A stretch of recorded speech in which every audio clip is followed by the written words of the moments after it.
Policing isn't easy, and sometimes situations spiral out of control. In today's episode, we'll reveal 3 instances where female cops made catastrophic mistakes that abruptly ended their careers.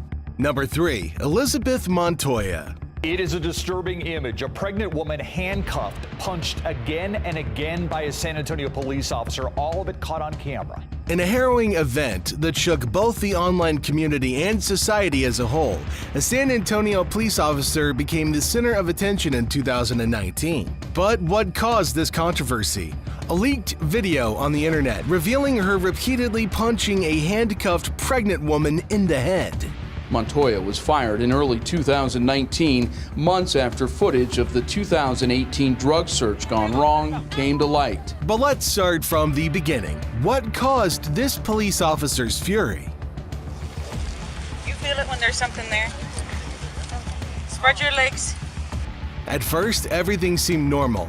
It began with a routine apprehension of a suspect and an attempt to search her to ensure she didn't have any dangerous items on her. That hurts. I was running from these fucking people, dude. Spread your legs. I'm not gonna ask you. However, at one point, the suspect stopped cooperating, and that clearly infuriated the police officer. I bitch, watch out, man! Don't do it. You're hurting my. Don't be grabbing my stuff either. I'm not grabbing on you, dude. Let me the fuck go, man.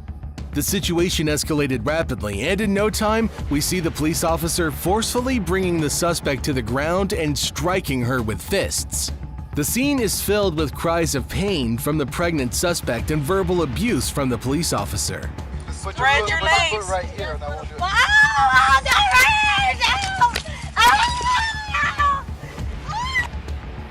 hurts! Do not kick me.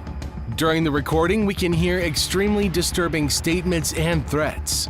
Kick me again. I swear to God, I'll break your arm. Oh my God. After delivering what was later determined to be at least 7 blows to her face, Montoya escorts the suspect to the police car, where her nightmare, however, is far from over. What? Get in. My arms hurt, my shoulders hurt. Ah.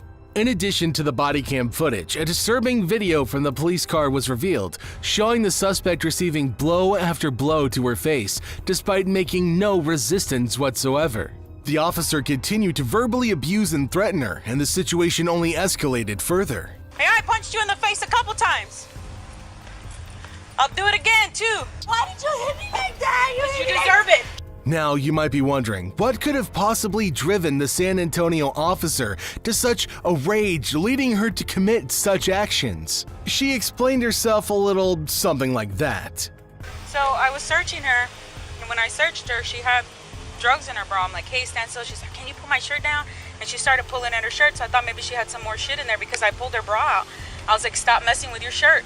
So she's not following my instructions, so I'm assuming she's got something on her, and she like tries to spin on me. I'm like, that's enough. So I grab her arm and I push her up against the car. I'm holding on to her. I'm like, spread your legs. And she kept on and she kept on, and she fucking horse kicked me. Where? Right in my knee. However, we're not entirely convinced if these excuses hold water, especially when you consider the rage and aggression evident in Montoya's behavior.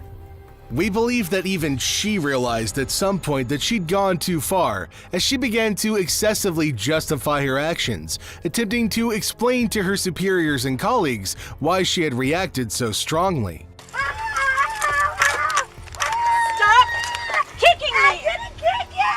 She was just screaming in my face, and she was very close. I was afraid that I was either going to get spit on or headbutted.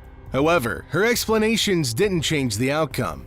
Once the video was revealed, she had to quickly say goodbye to her job and work on controlling her anger. And watching this video, if I had to do this over again, I'd indefinitely suspend her again. This is entirely uncalled for, and that's why she got terminated. Now, both Montoya and the other 2 police officers we'll introduce to you shortly will have a lot of free time at unemployment, having the opportunity to rethink their actions. Number 2. Courtney Brown and Christy Wilson.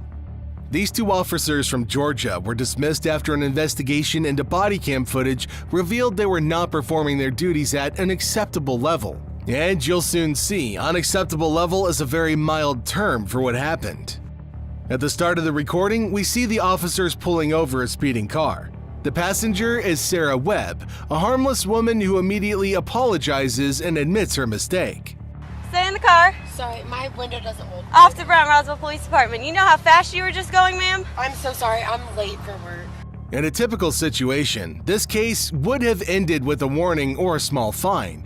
However, we can see that one of the officers is in a bad mood as she starts bothering the detained woman. The ground's wet, it's been raining, you're going over 80 miles an hour so on this type of a road. That's reckless driving, ma'am. It's clear that the policewoman realizes this is a trivial matter, but she seems determined to stop someone and cause trouble for no reason today. She was going like almost 90 down 92. Oh, really? She flew past me. I had to get up to 90 to catch her. Wow. Brown and Wilson are a bit uncertain about what they can do in this situation. They ponder for a moment, thinking about how to handle the woman and what punishment, if any, should be given. I'm gonna take her probably for reckless. Okay. She flew past me going probably 80, 85 on 92 in the wet road. She said she's running late for work. I had to get up to 90 to catch her. Finally, at one point, they come up with a fantastic idea that swiftly resolves their uncertainty. They decide to flip a coin.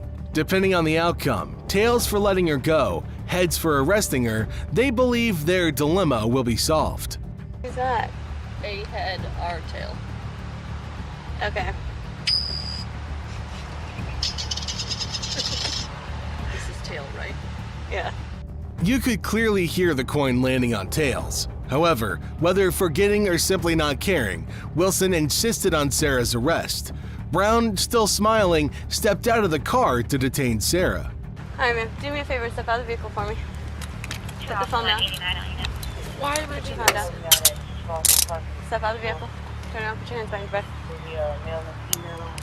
Because, ma'am, you're driving entirely too fast for conditions. You put a lot of people's lives in jeopardy, okay? Completely shocked, the detained woman instantly starts to panic and cry. She never expected that a few extra kilometers on the speedometer could land her in jail today.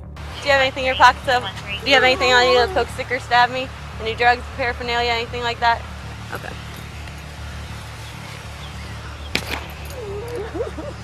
At that moment, she had no idea that her fate had been decided by a flip of a coin. We could clearly see how much the entire situation weighed on her, causing immense stress and anxiety. As soon as the coin flip footage reached the wider public, the reaction was swift and immediate. Brown and Wilson were fired. Their supervisors couldn't hide their astonishment and embarrassment over the entire situation. Exactly. I couldn't believe what I was seeing, to be honest. The victim had only one thing to say to them: shame on you. These people really put my freedom in the hands of a coin flip. The first two cases were nothing compared to what you're about to witness. But before we dive into that, please remember to hit the like button and subscribe to our channel as well. Thank you. Number 1. Jordan Steinke. This case is truly terrifying, and for those with a weak stomach, it might be too intense. But let's start from the beginning. An officer from Colorado pulled over a woman named Yurini Rios Gonzalez, who was suspected of possessing illegal firearms. Initially, the procedure seemed routine. The suspect was restrained and escorted to the police car, where she was to wait for further actions. Where are you taking me? We're taking you to the car. Come on, take a seat. Right after that, Steinke proceeded to search the suspect's car. As she did, she heard the sound of an approaching train, which momentarily paralyzed her.